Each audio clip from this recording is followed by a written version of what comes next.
د غیرو د لاسه هغه د پبجي او د نورو ګیمونو شوقین جوړېدی شي د غیرو د آلاتو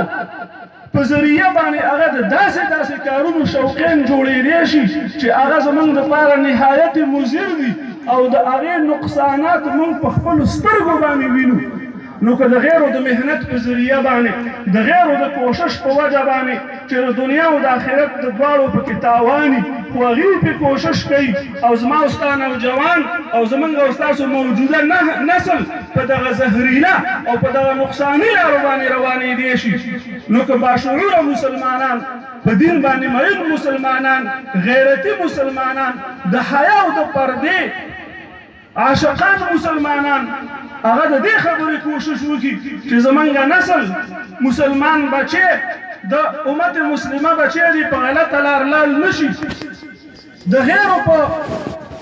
حربو کې دې راګیر نشي او د غیرو په سازشونو کې دې راګیر نشي د ټیک ټاک او د پبجي د عشق په ځای باندې د قرآن عاشق جوړ شي د رسول الله صلی الله علیه وسلم د مبارکو احادیثو عاشق جوړ شي د حرمینو شریفینو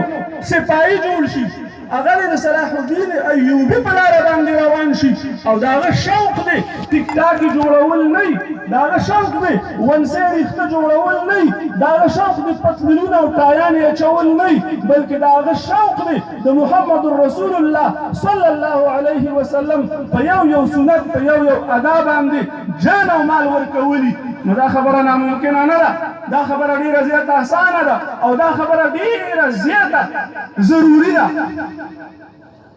دا بالکل کېدی شي او دا بالکل پکار ده چې وشي د هغې لپاره بنیاد څه دی د هغې لپاره بنیاد دا دی څنګه چې غیر قومونه راځي او د خپلو سازشي جالونو دپاره چې په موږ او تاسو باندې راخواره کړي هغه زموږ او ستاسو په بازارونو کې زموږ او ستاسو په ښارونو کې دغه مراکز جوړوي د دغه شیزونو دپاره هغې پوینټونه جوړوي فرانچایزې جوړوي په هغې کې د هلکان او جینکۍ کښېنوي هغې له ټرینینګونه ورکوي هغې له ټکنیکل طریقو باندې د دې خبرې ټرینینګ ورکوي چې ته به دا فلانکۍ ټکنالوجي په کمیونټي کې څنګه عامه کوي دا فلانکۍ ټکنالوجي به څنګه عامه کوي او نوجوان نسل به دې طرف ته څنګه رابلي د دې لپاره به تبلیغي پروپیګنډه ته څنګه چلوي د هغې په مقابل کې موږ او تاسو داسې مرکزونه جوړ کړو موږ او تاسو داسې فرانچایزي جوړې کړو موږ او تاسو داسې ادارې جوړې کړو چې په هغې کې موږ د الله رالیږلی شوی دین د محمد رسول الله صلی الله علیه وسلم رالیږلی شوی دین د محمد رسول الله صلی الله علیه وسلم د دین هغه سپېڅلې هغه ښایسته طریقې هغه په خپل ځان کې په خپل نسل کې موجوده جنریشن کې راولو د هغې لپاره اوله طریقه دا ده چې موږ د هغې لپاره مراکز جوړ کړو د جوماتونو په شکل کې د مدارسو په شکل کې د مراکزو په شکل کې د دیني ادارو په شکل کې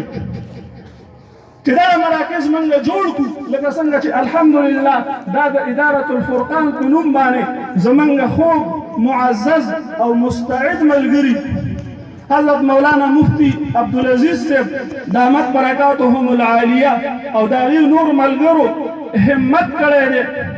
دوی خو ما د ډېر ټیم نه پېژاندل خو داسې د لرې لرې نه مې پېژاندل دا راته پته وه چې یو عالم دی زموږ د وطن سړی دی او د دې ځای نه لرې په یو بله بهترینه اداره کې د درس او تدریس فرایض سرته رسوي خو د دې هغه بهترین استعداد د دې هغه خودعادات صلاحیتونه او د دې هغه افیشنسي چې هغه د دین لپاره ډېره مطلوب وي او هغه په ډېرو کمو علماو کې موجوده وي او دوی ته الله ورکړې ده نو ما ته ډېر کم ټیم کېږي او ډېر لږ ټیم کېږي چې د هغې ما ته پته ولګېدله او د هغې ما ته اندازه ولګېدله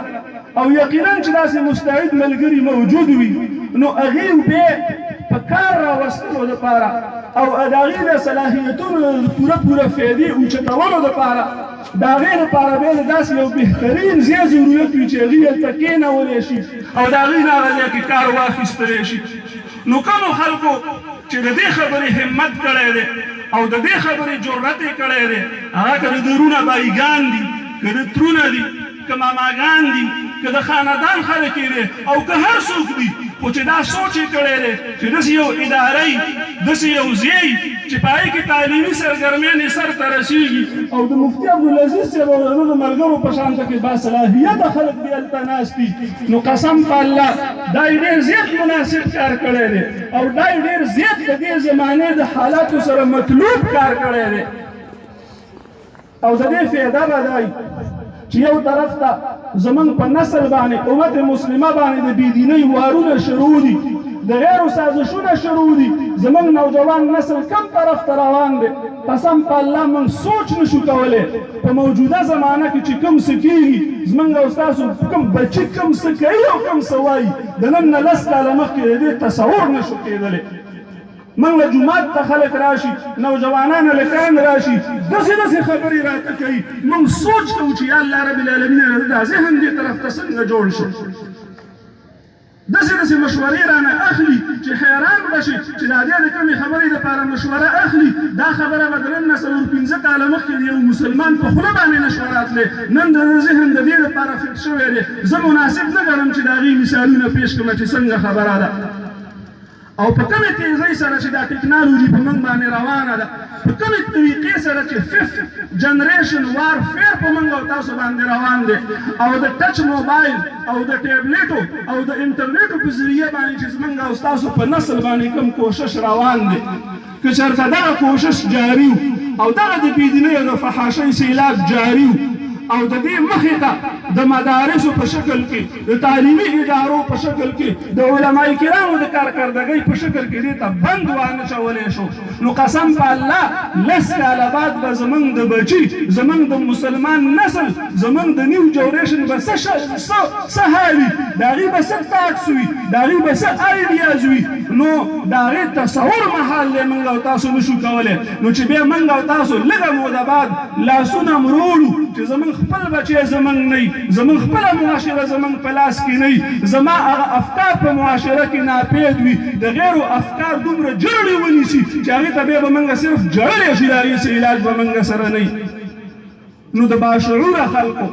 د پوهه خلکو د سمجدارو خلکو د مفتي عبدالعزیز صاحب په شانته کې د مستعدو علماء کرامو دا کار دی چې هغوی د جومات په شکل کې د مدرسې په شکل کې د دیني ادارې په شکل کې د دې خبرې بنیاد ږدي چې د امت مسلمه صحیح رهنمایي په هغې کې وفرمایي او چې کوم خلکو سره همت کړی دی د دې ادارې دپاره ما ته دومره معلومه ده چې دلته دا ځمکه ډېره زیاته ګرانه ده او د دې ټولې پیسې غالبا چې نه دي ختمې شوي د هغې هم څه بقایا ده او د دې د تعمیر دپاره هم دوی سوچ کړی دی او بیا چې کله تعمیر کېږي دا کیپیټل انویسټمنټ چې لګېږي یو مدرسه شروع شي او یو قاري په مدرسه کې کښېنې زموږ سره یو 2 قاریان دي یو لږ غوندې یو څو ماشومان دي رهایشي او څه غیر رهایشي موږ چې کسان راشي خبره ورته کوو چې رجسټر ورته راوالو چې په ظاهره خو تا ته په نظر باندې نه راځي خو د دې مدرسې رننګ کاسټ څومره دی د دې کیپیټل انویسټمنټ څومره دی د دې اپریشنل کاسټ څومره دی د میاشتې په دې کې د 1 لک روپو نه زیاته خرچه کېږي د خلکو ذهن یې نه مني سوچ له نه راځي موږ ورته دا وایي صرف داسې سوچ وکړه 10 کسه کور دی یو ښځه ده یو سړی دی یو یې مور دی یو یې پلار ده 2 لوڼه دي 3 زامن دي دا 9 کسه کسان وګوره د دې د کور څومره خرچه ده نو چې په یو مدرسه کې یو خطیبي یو قاري یو 100 کسه طالباني بجلی ګیس او که رهایشي طالباني د هغې بیا هغه د کینټین خرچه یو عام سړی دې سوچ وکړي په دې ګرانۍ کې دې سوچ وکړي نو د مدرسې د ځمکې خبره بیا د مدرسې د تعمیر خبره بیا د هغې د رننګ کاسټ د اپریشنل کاسټ دپاره په دې ټولو باندې موږ او تاسو سوچ وکړو د دې نن ورځې د راغونډېدو ډېر مقاصد دي ټول زه بیانولی هم نه شم او زما ذهني اپروچ دومره ډېر نه دی زما دا حیثیت هم نه و چې زه دلته راغلی وی ودرېدلی وی حضرت شیخ صاحب او نور زموږ مشران علماء کرام موجود دي خو د ملګرتیا په حیث باندې مفتي عبدالعزیز صاحب د امر په تعمیل کې مې ستاسو مخې ته یو څو خبرې وکړلې صرف تردیدل مې درته پیش کړو کیدای شي زما الفاظ دومره مرتب نه وي کیدای شي زما الفاظو کې دومره د څه مجبود هغه ماده نه وي چې ستاسو ذهن ته پرېوځي خو دا دردېدل مخې ته ږدمه چې د خپل دین په خاطر د الله او د رسول په خاطر د خپل موجوده نسل په خاطر او ګورئ موږ او تاسو پښتانه موږ او تاسو په دې سوشل میډیا باندې ګورو په 27 رمضان باندې چې اسرائیلو کوم څه شروع کړل دا د فلسطین والا خو زموږ مسلمانان لوڼه دي او هغوی چغې وایي لا اله الا الله محمد رسول الله لا اله الا الله محمد رسول الله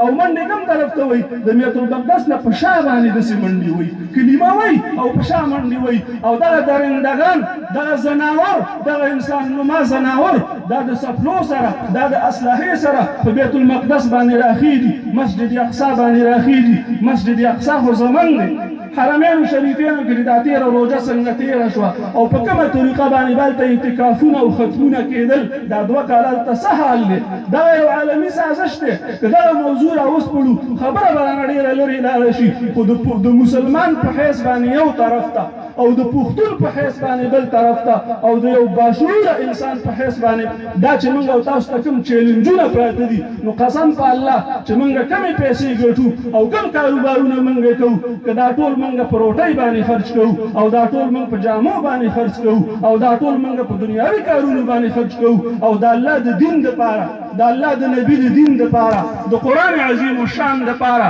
او د مسلمانانو د عظمت رفته د بحالۍ دپاره موږ په دې کې څه ونه کړل ورې موږ به بې ښه خلک نه یو د مخ د ځمکې نه به تېر شو تاریخ به بیا موږ په ښو الفاظو سره نه یادوي که چېرته موږ خپل آخرت ښایسته کول غواړو موږ په دنیا کې د غیرت نه ډکه زندګي تېرول غواړو او د تاریخ په نوم کې موږ دا موجوده خلک په ښو الفاظو سره خپل نوم شاملول غواړو د هغې بهترینه طریقه دا ده چې موږ د دین اسلام د مراکزو سره د جوماتونو او مدرسو سره علما او طلباو سره چې په کوم ځای کې وي موږ ورسره جاني مالي تعاون وکړو دا زموږ د ذات دپاره بهتره ده دا زموږ د نسل دپاره بهتره ده او دا د بین الاقوامي غیر مسلمو دنیا په سترګو کې د ګوتو ورکولو دپاره بهتره ده الله دې ما او تاسو ټولو له د عمل توفیق را نصیب کړي واخر دعوانا الحمد لله رب العالمین